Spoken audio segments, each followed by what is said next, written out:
मुझे नींद नहीं आ रही है, मुझे भूख बिल्कुल नहीं लगती है। शादी को 12 साल 13 साल हो गए, कोई भी रीजन नहीं है, लेकिन फिर भी प्रेगनेंसी कंसीव नहीं कर रही है।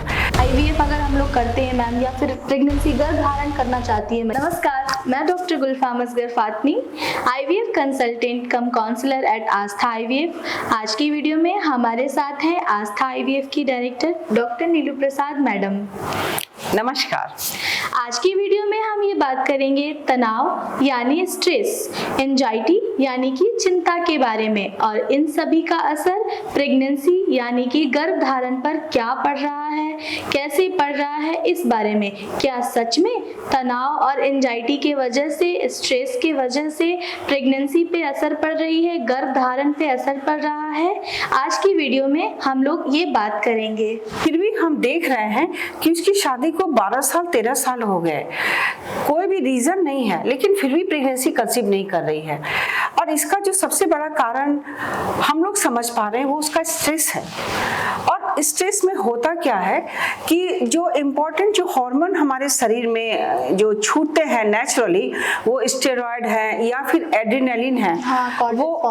जब उसका लेवल बढ़ जाता है तो वो क्या करता है कि हमारे शरीर में जो फ्रूटफुल, जो प्रेगनेंसी पॉजिटिव होने के लिए या फीमेल के जो हार्मोन्स के लेवल है, वो सारे को वो डिक्रीज कर देते हैं। अगर हम बात करें एस्ट्रोजन लेवल की बात करें या और भी सपोर्टिव जो हार्मोन्स है, उसकी जो फंक्शन है वो डिटोरिएट कर जाता है। FSH और प्रोजेस्टेरॉन को बिल्कुल कर देता है, जिसकी वजह से क्या होता है कि पेशेंट का जो है पीरियड्स भी इर्रेगुलर हो जाते हैं मैम, फिर आगे भी बहुत सारी समस्याएं आती हैं।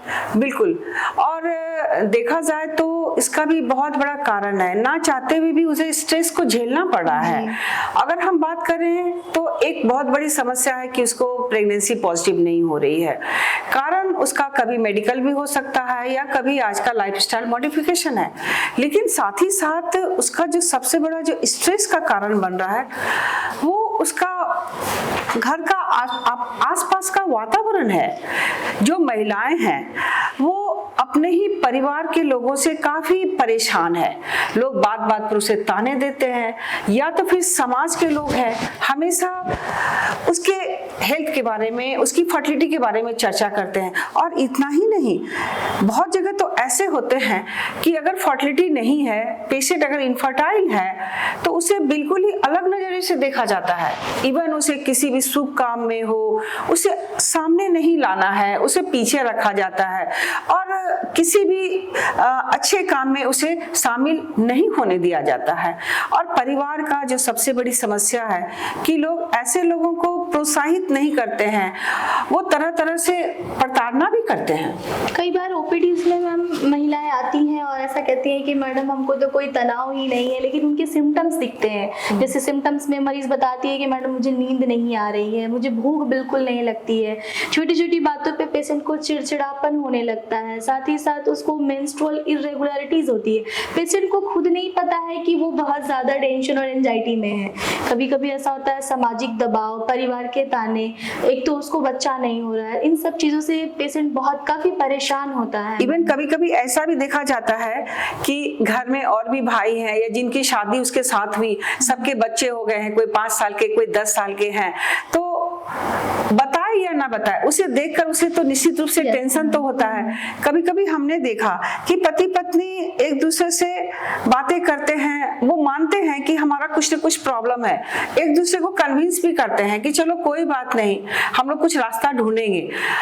आपस में वो लोग काफी खुश भी रहते हैं, एक दूसरे को खुश रखने की कोशिश करते हैं, लेकिन ये परिवार और ये समाज जो है ना, उसे समय समय पर तरह तरह से टेंशन देते रहता है। महिलाओं को, ऐसे कपल्स को हम लोगों को काउंसलिंग की जरूरत पड़ती है मैम, कि उन्हें हमें ये बताना चाहिए कि उन्हें प्रतिदिन कितना वॉक करना चाहिए। उन्हें एक काउंसलिंग की जरूरत होती है कि उनके साथ एक फ्रेंड नेचर होना चाहिए, उनका जो इन्वायरमेंट होना चाहिए थोड़ा उनको चेंज करना होगा।